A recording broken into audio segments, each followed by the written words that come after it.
ტურიზმის ინდუსტრიაში ვინაცვლებთ, რომელსაც საკმაოდ მძიმე მეოთხე კვარტალი ჰქონდა გასული წლის მიწურულს. საინტერესო არის ახლა რა ტენდენციები შეინიშნება განსაკუთრებით მაშინ, როდესაც გვიახლოვდება ტურისტულად ყველაზე აქტიური ცხელი ზაფხულის სეზონი და თუ იკვეთება უკვე წინასწარი ჯავშნები, რა მოლოდინი აქვს სექტორს მიმდინარე სეზონთან დაკავშირებით, თემაზე ტოპ ტურის კომერციული დირექტორი ნონა ფოლადაშვილი მოგვიყვება უფრო ვრცლად და დეტალურად, რომელიც გვერდდება ქალების ნარატივის პირდაპირ ეთერში. ნონა, ძალიან მიხარია რომ ხართ ჩვენთან ერთად. დიდი მადლობა თქვენი დროისთვის.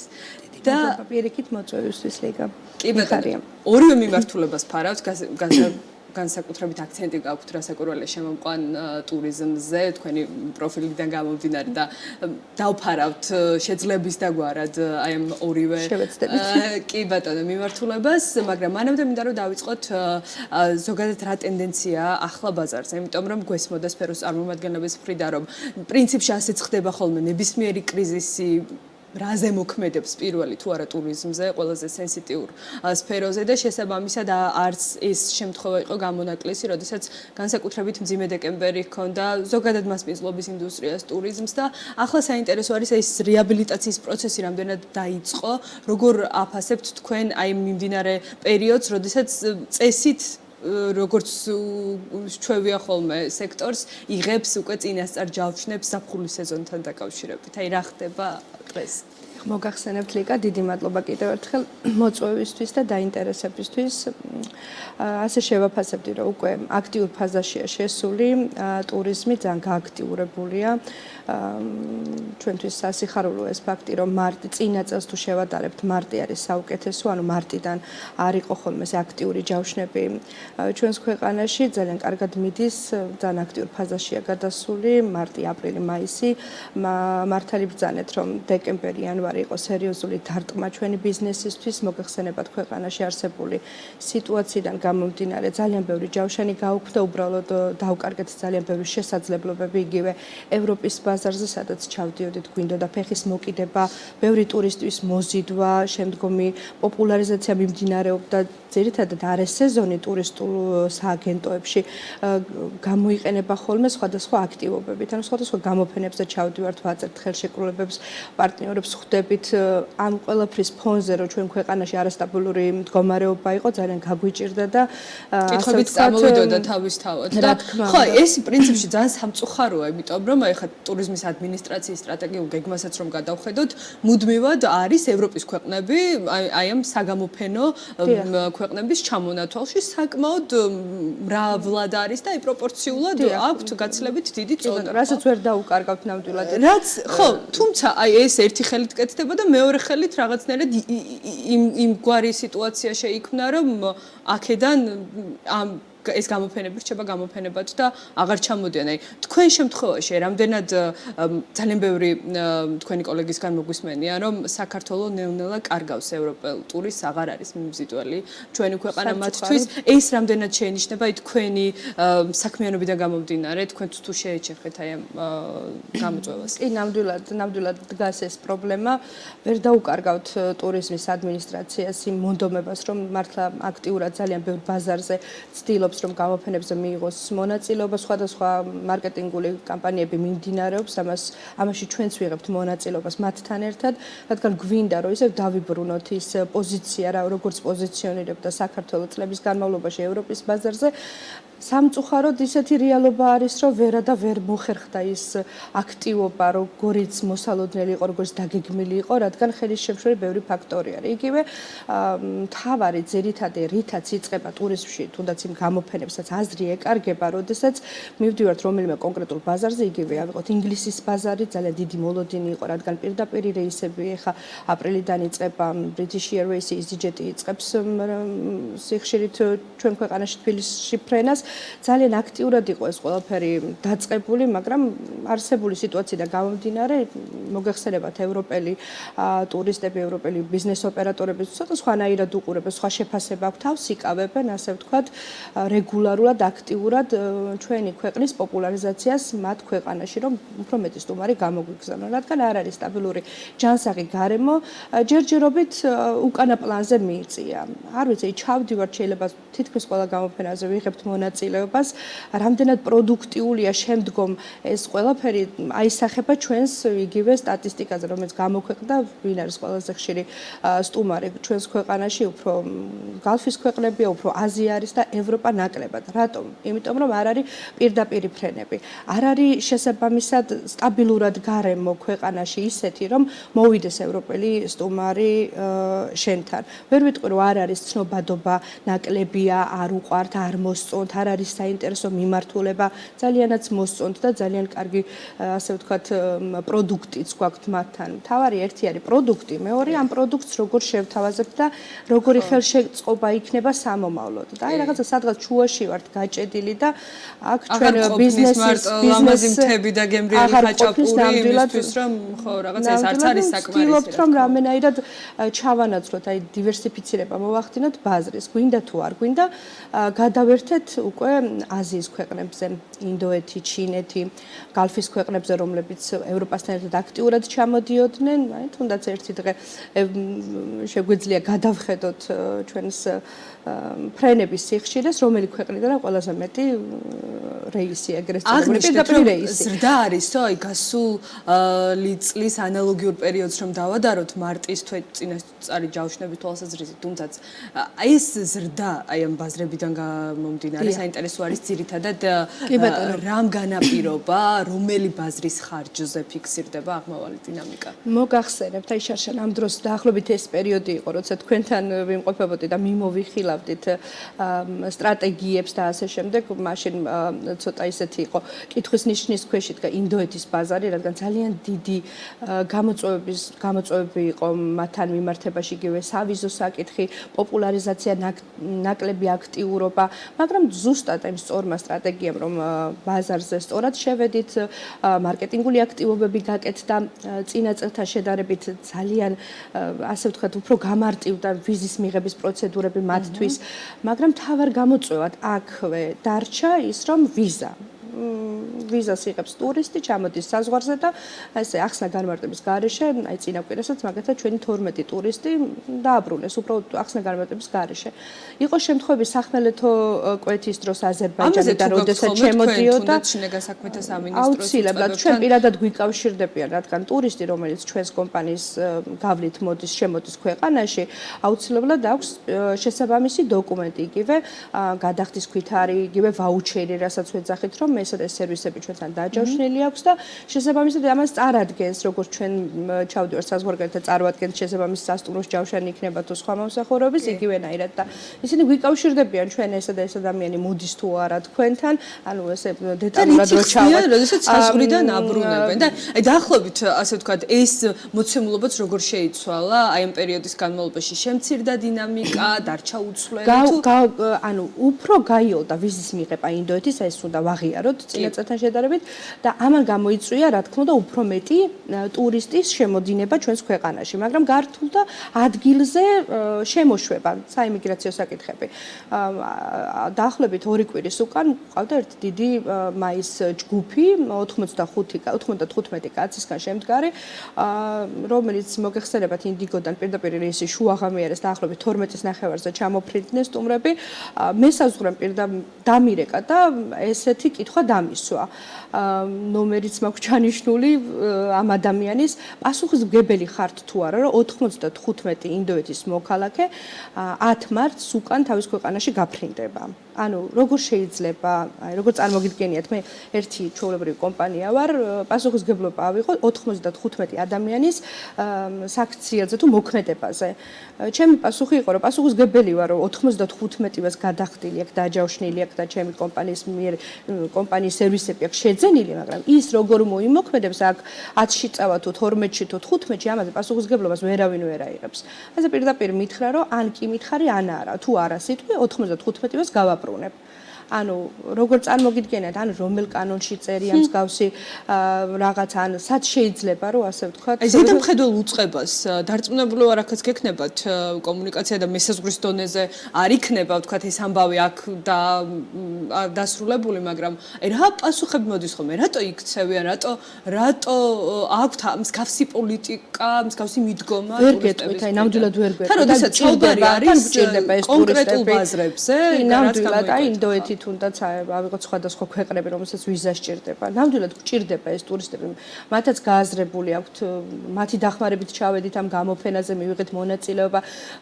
არაჩვეულებრივი PR კამპანიები მიმდინარეობს ინდოეთის მიმართულებით, მათ ნამდვილად სჭირდებათ, მაგრამ მეორე მხრივ არის ეს საკითხი, რომელიც ვინც თქვენი ეთერის საშუალებითაც მინდა მივმართოთ, უბრალოდ აი ხელი შეუწყოთ მარტივად, რომ ეს პროცედურები, რომელიც საიმიგრაციოში არის, მე მესმის, რომ სხვადასხვა პასუხისგებლობები არის ადამიანები, რომ საიმიგრაციოში კვეთენ ქვეყანას, სჭირდებათ სხვადასხვა დოკუმენტაციები, შეიძლება რაღაც პრობლემები აქვს ნამდვილად, მაგრამ 95 ვაკაც როგორ შეიძლება ერთი და იგივე მიზანი ან პრობლემა ქონდეს, ხო? უბრალოდ ცოტათი მისახედი არის ეს საკითხი, რომ არ იყოს თქვენს გჭირდება, ჩვენ ქვეყანას სჭირდება ეს ხალხი, ეს ადამიანები ჩამოდიან აქ, ხარჯავენ ფულს, ამით ისარგებლა სასტუმრომ, რესტორანმა, სატრანსპორტო კომპანიამ, ჩვენ ფიზიკურმა პირებმა, ვინც მათ სერვისში იყო ჩართული, ჩემნაირად ჩემი კოლეგები, ჩვენი კონკურენტი კომპანიები არიან, რომლებიც მუშაობენ ამ ბაზარზე ყოველდღიურად, ძალიან დიდი ძალისხმევა არის ჩადებული და საბოლოოდ აი ესეთ ფაქტებს ვაწყდებით სამწუხაროდ, რომელიც შემდგომ ჩვენს პარტნიორებთან გვიჭირს ამის გამართლება. არ გვინდა რომ რაღაცა დავაკნინოთ ჩვენი ქვეყანა, ან რაღაცა ცუდად მოვიხსენიოთ, ან პრობლემა, ან ყოველთვის არ შეიძლება რომ რაღაცა ტურისტის პრობლემა იყოს ესეთი საკითხები და თუნდაც ამ ჯგუფს რა ბედი ეწია საბოლოოდ? შემოუშვეს, რადგან კი ვთქვი, არ ვიცი, ავიღეთ ჩემ თავზე ესე შემეშინდა, რომ აი რაღაცა ისეთი ის მოხდებოდა პრობლემები რაღაცა. მაგრამ ამას ხო მე ჯაჭვური რეაქცია, იმიტომ რომ ის ვთქვათ ეთყვის მე როდესაც დაბრუნდება სამშობლოში, ვთქვათ შეიძლება იგივე კომპანიის წარმომადგენელი, ასე ვთქვათ, ტურ ლიდერი, რომელიც მათი მოგზაურობდა მათთან ერთად, ну რაღაც 60-50 კაციანი ჯგუფი არის, რომელიც ეხა ასე ვთქვათ ივნისში უნდა ჩამოვიდეს მათგან. არ იცის, აი ხა ცოტა რაღაცა კითხვის ნიშნის ქვეშ დგას მათი ჩამოსვლა, არ ჩამოსვლის საკითხები. ეს პატარ-პატარა, მაგრამ ძალიან სერიოზულ პრობლემებს ვაწყდებით. ბაზარი, რომელზეც დამოკიდებული არის დღეს ქართული ბიზნესი, გვინდა ეს თუ არ გვინდა, ვინმე მოსწონს თუ არ მოსწონს, ვიღაც თავისი წონებს შეიძლება ევროპელ ჯგუფებზე მუშაობს, ეს ნაკლებად არის. შეგვიძლია ვკითხოთ ჩვენს პარტნიორ სასტუმროებს, რომელ ბაზარზე მუშაობს, მაგრამ ძირითადად მაინც მუშაობთ აზიისა და გალფის ქვეყნებზე. მოდით, აი მათ მაინც შევქმნათ ის მოცემულობა, რომ ის უსაფრთხოება, ის კომფორტი თუ ვიზას მიიღო ადამიანმა უსაფრთხოდ და შვიდად შემოვიდეს ჩვენს ქვეყანაში. თუ გვინდა განვავითაროთ ისე იგივე ვთქვათ ევროპის ბაზარი სხვანაირი მიდგომებით უნდა წავიდეთ იქაც. თუ თანხმდებით რომ ექსპორტი არის ნომერ პირველი საექსპორტო პროდუქტი, შესაბამისად რაღაცა სხვა ძალისხმევა, სხვა მიდგომები უნდა იყოს. ცხადია გეთანხმებით აბსოლუტურად. მაგრამ აი ისევ ზრდას მინდა რომ დავუბრუნდეთ. ეს ინდოეთი გასაგებია, დაახლოებით პროცენტული მაჩვენებლებითაც რომ გავზომოთ საინტერესო იქნება წინა წელთან შედარებით და სხვა ბაზრებიც რამდენად გააქტიურდნენ ამასობაში მიღმა ინდოეთისა. აზიურ ბაზრებს წინა წელთან შედარებით 20-30%-ით არის გაზრდილი, საკმაოდ მაღალია. მარტის თვე, ну, საკმაოდ კარგი არის აგივე აპრილი, მათი დღესასწაულებიც ემთხვევა ამ პერიოდში. უკვე ზაფხულის ჯავშნებიც გვაქვს მიღებული, კორპორატიული ბიზნესი ძალიან პოპულარული არის საქართველოში მოგეხსენებათ. აგაც ცოტა გამოწვევები გვაქვს, მაგრამ ვცდილობთ რომ ლოკალურად დავამენეჯმენტოთ და მოვაგვაროთ იგივე შიდა პროცესები არის ეს ტურიზმის. რაც შეეხება სხვა ბაზრებს, იგივე გამოყოფთ ჩინეთს, რომელიც ეხლა იწყებს ასე ვთქვათ შემოსვლას ბაზარზე, ასევე რამოდენიმე ჩინეთი საკმაოდ ხო ბოლო პერიოდში პრინციპში გააქტიურდა. ყაზახეთი, ისრაელი, რომელიც აქტიურად არის, აი მაინც გვინდა არ გვინდა, ვართ დამოკიდებული ამ ბაზრებზე, რომლებიც მოგახსენეთ. ეს ძირითადად ეხება ზაფხულის ჯავშნებს. ზაფხულის და არა, ეხლა უკვე დაწყებული მარტი არის, არ ვიცი, დატვირთულება სასტუმროებშიც რაღაცა აღწევს პიკს. რამდენად მხარჯველუნარიან ტურისტთან გვაქვს საქმე, იმიტომ რომ ამაზეც ბევრი კითხვა ისმის, აზრთა სხვადასხვაობაც იკვეთება, ალბათ გარკვეული სეგმენტის და ჯგუფების მიხედვით, მაგრამ თქვენი ასე ვთქვათ გამოცდილებიდან გამომდინარე, რა შეგიძლიათ გითხრათ? ძირითადად ასე ვთქვათ, რა არის მათი ინტერესის სფერო და რამდენად ინდოეთსაც, ჩინეთსაც და ზოგადად აზიურ ბაზრებზე. მოდი, ასე შევაფასებდით. და დავყობთ ინდოეთს და ჩინეთს. დავიწყებ ინდოეთით. მათ ასე ვთქვათ, ძირითადად ისინი არ არიან ძალიან მაღალ მხარჯ, არიან სეგმენტი VIP-ები, რომლებიც ხარჯავენ ნამდვილად ბევრს, სარგებლობენ სხვადასხვა სერვისებით, მაგრამ ძირითადად მას ტურისტს რო შევხედოთ, არ არიან ისინი. თან აქვთ ესეთი გამორჩეული სპეციფიკა, რომ კვებასთან მიმართებაში მხოლოდ ინდურ რესტორნებში სურთ მათ მიიღონ, ასე ვთქვათ, საკვები, რომელიც ძალიან დიდი პრობლემა არის დღესდღეობით. ნამდვილად გვიჭირს აქ, თუნდაც ის მომენტი, რომ რაღაცა იჩაგრებიან ქართული რესტორნები სხვადასხვა რეგიონებშიც ასევე და აი ეს მომენტი აქვთ. რაც შეეხება შოპინგს, როგორც ჩვენ, ასევე ინდოელებსაც და ფრანგებსაც ყველას ერთნაირად გვიზიდავს და გვიყვარს, აქ ნამდვილად ნორმალურად არიან, მაგრამ აი ჩინეთს რაც შეეხება, ისინი არიან ტოპ მხარჯველ უნარიანი ტურისტები, რადგან არ ვიცი, რასაც იხდიან მოგზაურობისთვის, აი ფრენა, სასტუმრო და დაახლოებით 3 მაქს ხარჯავენ ადგილზე, იგივე სუენირებით, იგივე რა ვიცი, სხვადასხვა კოსმეტიკით, ოქრო, ყველაფერი აინტერესებთ მათ, ღვინო, ანუ ჩინელები არიან, მოკლედ ძალიან საინტერესო, არა მარტო ჩვენთვის, ეხლა ჩვენი გამოცდილებიდან გამომდინარე, არამედ ევროპელი ტურისტებისთვისაც, ევროპელი ბაზრისთვისაც, ევროპასაც ძალიან აინტერესებს, რომ ჩინეთი რამენერად დაინტერესებს ჩინური ჯგუფები მათთან შევიდეს. იგივე იტალიას გამოვყოფდი, ესპანეთს გამოვყოფდი, სადაც ძალიან პოპულარულია ჩინელი ტურისტი, რომელიც ჩადის და ძალიან ბევრს ხარჯავს. რაც შეეხება ყაზახეთს, აქ გამოვყოფდი, ყაზახეთის შემთხვევაში ძალიან დაფასებულია ქართული კულტურა, ასე ვთქვათ, ნამდვილად ეტრფიან ჩვენს სამზარეულოს, ჩვენს კულტურას და უფრო მეტად, ასე ვთქვათ, საინტერესოა მათთან მუშაობაც და ალბათ უფრო რაღაცა კავშირები გვაქვს ჩვენ მენტალურად და ასე შემდეგ, მოკლედ ესე გამოვყოფდი, რომ ასე ვთქვათ. და აი ძალიან ცოტა დრო გვრჩება და მინდა რომ აუცილებლად შევეხოთ ტურიზმის და ავიაციის კორელაციას, იმიტომ რომ ერთი მეორისგან დამოუკიდებლად ვერ არსებობს და როდესაც საუბრობთ რომ რაღაცა ჩვენი სტრატეგიული მიზანი არის რომ მეტი ტურისტი შემოვიდეს, განმოვითაროთ ეს მიმართულება, ყოველ შემთხვევაში მთავრობა გვეუბნება რომ გაცხადებული პოლიტიკა აქვთ ის და ამის პარალელურად რა ხდება უკვე ავიაციაში და ის მოცემულობაც გვაქვს რომ სულ რამდენიმე კვირას შემოვა პრინციპში 2 ავიაკომპანია British Airways და მისი შვილობილი EasyJet ტრანსავიაც დაამატებს უკვე პირდაპირ ფრენებს პარიზში, ამსტერდამის შემდეგ, მაგრამ აი ეს მოცემულობა პირდაპირ ფრენების არსებული განრიგის თვალსაზრისით ეგრეთ წოდებულ სლოტებს, რასაც ეძახიან ხოლმე, რაც ძალიან მნიშვნელოვანი არის კიდევ, ასე ვთქვათ, როდესაც საბოლოოდ აკვირდები, ხო, რამდენ მძიდველია ესა თუ ის მიმართულება. აი რამდენად საკმარისია ეს ყველაფერი, რაც კეთდება ავიაციის მიმართულებით. ასე ვიტყოდი, რომ სულ არაფერს ჯობია.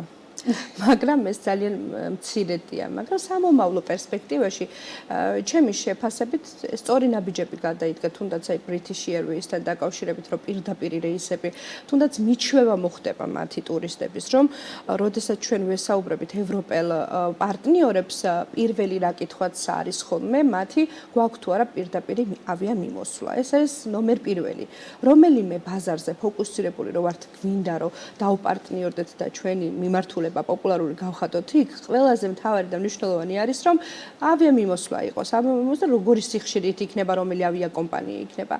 ის ავიაკომპანიები, რომლებიც ახლა იწყებენ და რომელიც არის და სიხშირეს, რა თქმა უნდა, ზრდიან, დადებითად აისახება ნამდვილად ჩვენს მომავალ სტრატეგიებზე, მაგრამ უფრო მეტი არის გასაკეთებელი იმ კუთხით, რომ თუნდაც იგივე ბრიტანეთის კუთხით და იგივე პოლონეთის კუთხით მეტი სიხშირე რო იქნება, მეტი ინტერესი წამოვა იმ კონკრეტული ფოკუსირებული ჯგუფისგან და ქვეყნისგან განსაკუთრებით გამოვყოფ ევროპას. ევროპაში გვჭირდება მეტი პირდაპირ რეისები, თუ გვინდა რომ რაღაც დაახლოებით 20%-ზე მაინც ავიყვანოთ ამ მოცემულობიდან, აი მომავალ ამ დროს რო ჩვენ შევიკრიბებით, ვთქვათ რომ აი ევროპა წინა წელთან შედარებით 20%-ით გაიზარდა. ეს ერთ დღეში არ ხდება, აპრილში არის იწყება პირდაპირ მიმოსვლა და მაისში არ იქნება ეს რაღაცა ნიშნული აწეული, მაგრამ აი რამოდენიმე თვეში აი ეს მუშაობა გამოიტანს, მე ძალიან ოპტიმისტი ვარ და ესე ვუყურებ. ძალიან დიდი მადლობა, ნონა, წარმატება თქვენ ტოპ ტურს. გაზრდილი მაჩვენებლებია და ძალიან მიხარია ეს და გისურვებთ რომ კიდევ და კიდევ სხვადასხვა მიმართულებებით გქონდეთ ანალოგიური შედეგი, რაც იქნება ძალიან მნიშვნელოვანი ცხადია ბიზნესისთვის, მისი განვითარებისთვის და გაფართოებისთვის და წარმატება ძალიან კარგი და დატვირთული სეზონი. დიდი მადლობა თქვენ და მე მოვიკითხავთ როგორ ჩაიარა ზაფხულის ცხელმა ტურისტულმა სეზონმა. ნონა ფოლადაშვილი ტოპ ტურის კომერციული დირექტორი იყო ახლა ჩვენთან ერთად.